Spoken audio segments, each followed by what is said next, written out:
So we're now ready to do this detail here where the roof line from the upper section comes down and transitions to the smaller section here. And I remember showing you guys the roll up of this sheet just to keep any water going that way and extending out past our ridge there. But the first thing I need to do is get a connection trim, and that's what's gonna flash up the wall from the side. And you can see where I had my truss manufacturer run this framing. That was so we had a place to install all that and screw our side steel into. Now when doing these connections, whenever you have flashing, my rule of thumb is always to do your best, then caulk the rest. And what I mean by that is think like water, flash it mechanically, something that's never gonna fail.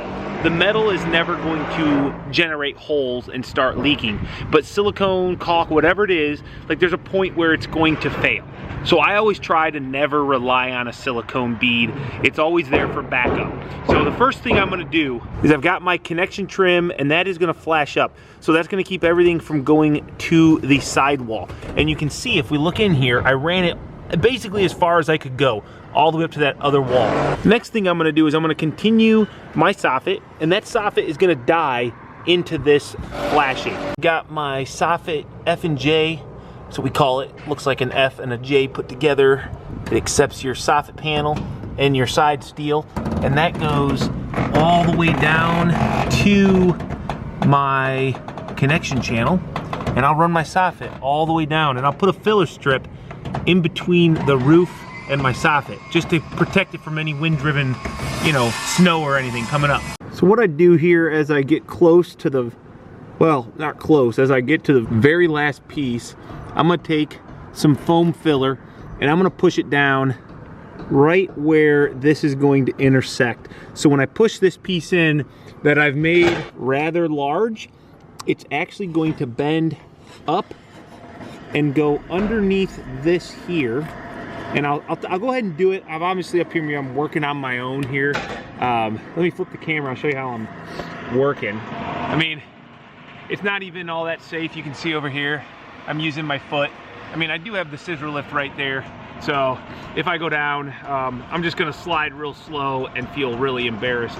There's really nowhere to tie off to at this exact juncture. I mean, I'm sure I could come up with something, but I don't think it's really necessary. It's really just a more uncomfortable position to be in because, you know, I'm down here working in this little tiny angle, but I think it's kind of an important spot. You don't want birds getting up in here, so it's important to make sure that you try to cover up as much of a gap as possible.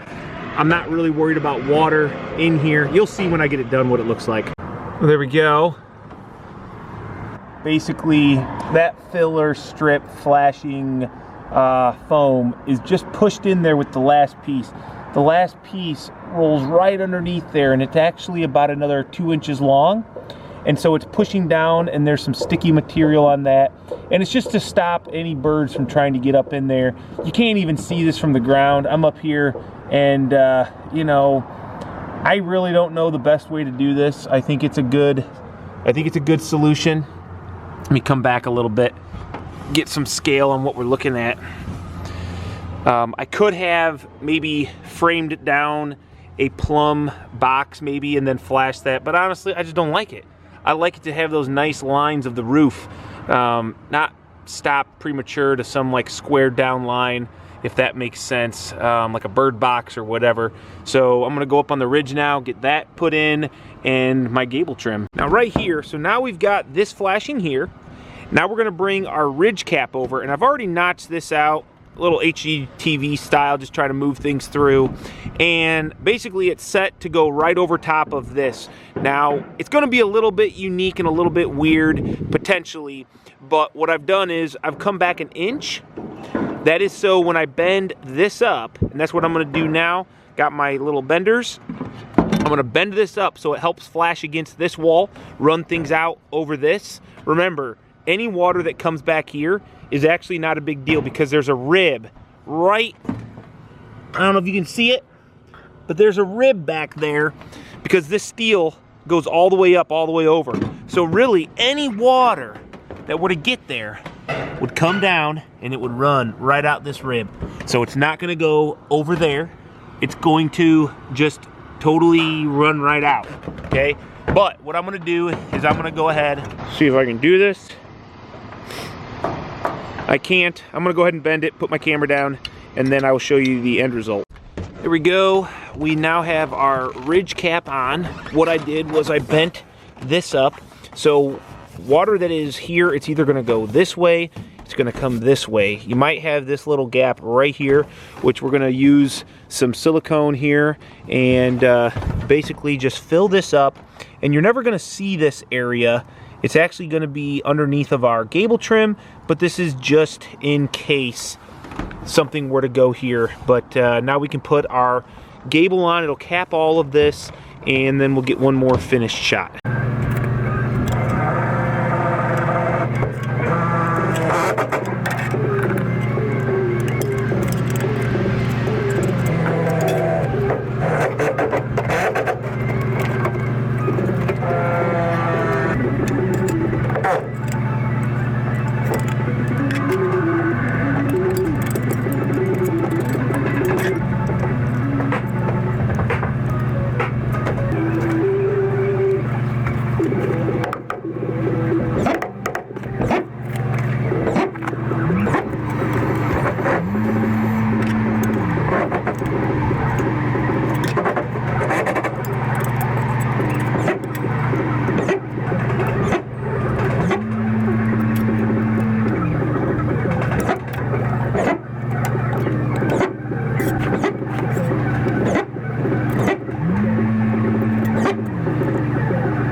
One thing I did not consider when I put this 4.5-inch wide double angle trim up over that brick was the difficulty in getting this steel in, because we have to kind of come in at an angle, and that didn't allow us to do it very well. So this was a very tricky sheet. It took Greg and I both a little bit of time to get it in there without scratching anything, but we were able to get it in, put the next piece in, and then unfortunately my GoPro died. But you'll see this area in some finished video at the end, so stick around. One of the last details here we got to do that's a little bit cumbersome, tricky, and you got to think about it, is this detail here where this hip porch wraps around. And I hate it when guys stop it right on the corner of the building.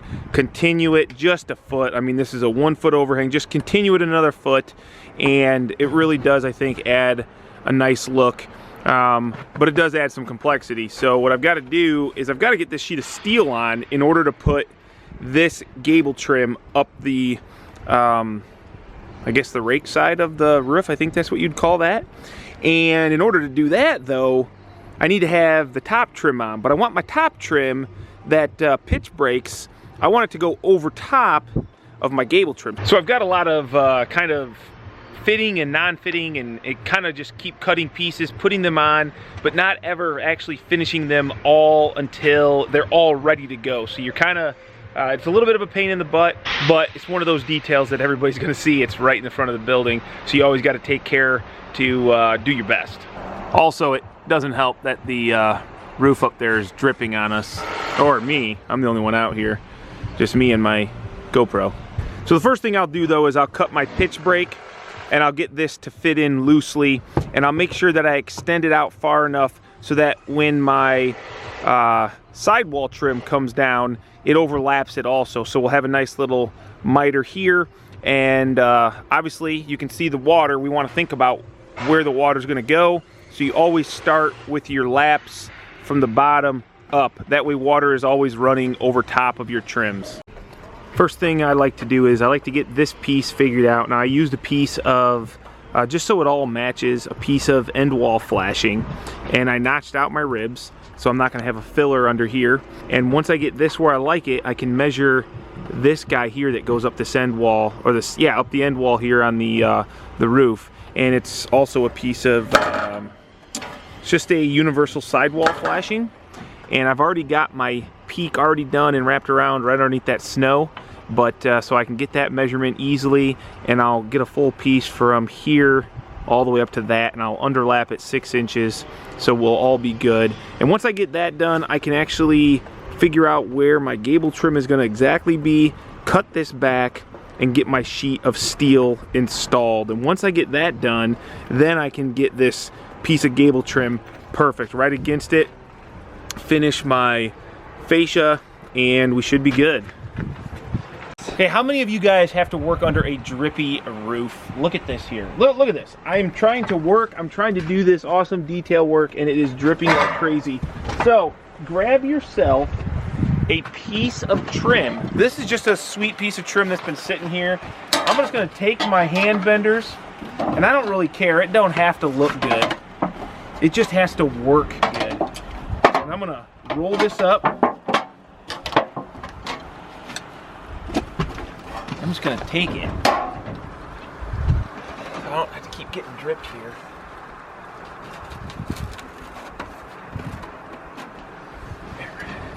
We'll just shove that up underneath our drip edge, and now we've created ourselves just a little gutter so I can work drip free. Well, there we now have the piece of steel in. It wasn't too tricky. This flap here that I put a nice little bend so it goes over my gable trim, and you'll see that when it's done, and it just kind of keeps it nice and clean. Now what I can do, you see also here, we always try to roll up our when it dies in, just so, you know, gives it another place for that water to get out and not get into the wood. I'm not too worried about it because I'm gonna have a piece of gable trim going up there, but now I can put my fascia and my gable trim, that's done. And then my last piece of trim here is this corner trim that goes here.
there is the finished detail there on this edge of the roof on the porch. You might be wondering what this is for. This is so our gutter, we'll have a gutter that'll come right into here, and that'll all be covered up. But I just like to do this, kind of give it a little tucked appearance, and I feel like it looks nicer than having the gutter just stick out there. I'm happy with how this turned out though. Looks good. Got to come up here, screw the rest of this in up here, and that leads me to first the last part, the hip cap, and then I'll work my way down screwing all this off, and that will be it for the exterior.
And this is one of those really unfortunate side effects of a bastard hip, that you don't have ribs lining up.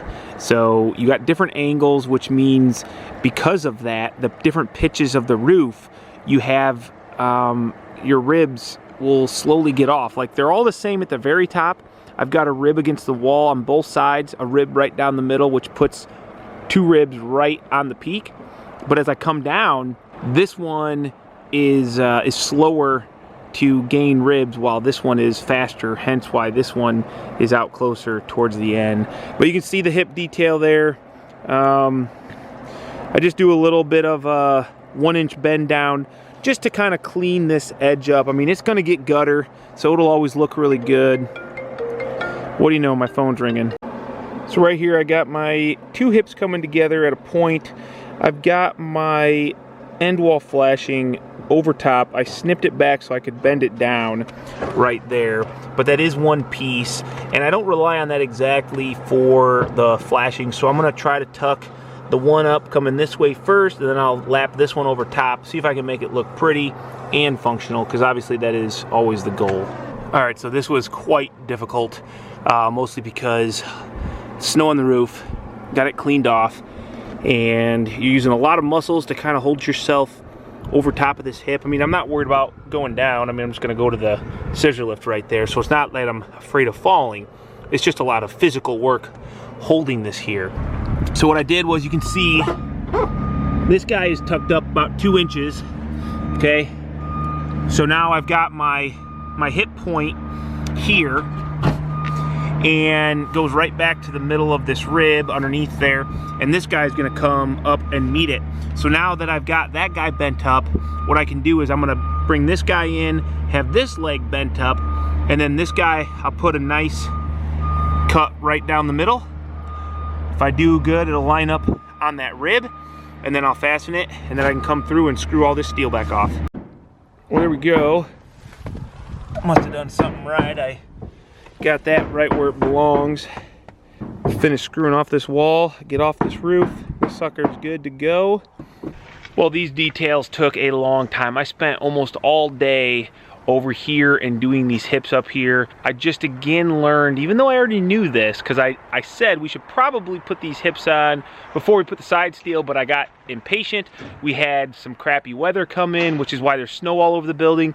So we wanted to just cover it up so the insulators could get in and keep the snow out of the building. And what that meant was either I took all this steel back off, or I painstakingly tucked those hip caps in, and that was the route I took, and I won't take it again. Next time I'll just take the extra time, take all the steel back off, lay my hips appropriately and precisely. It'd been a lot easier, and then put the steel back, and I probably would have been done hours ago. I don't know about that, probably not that much, but regardless, I think it all looks really good.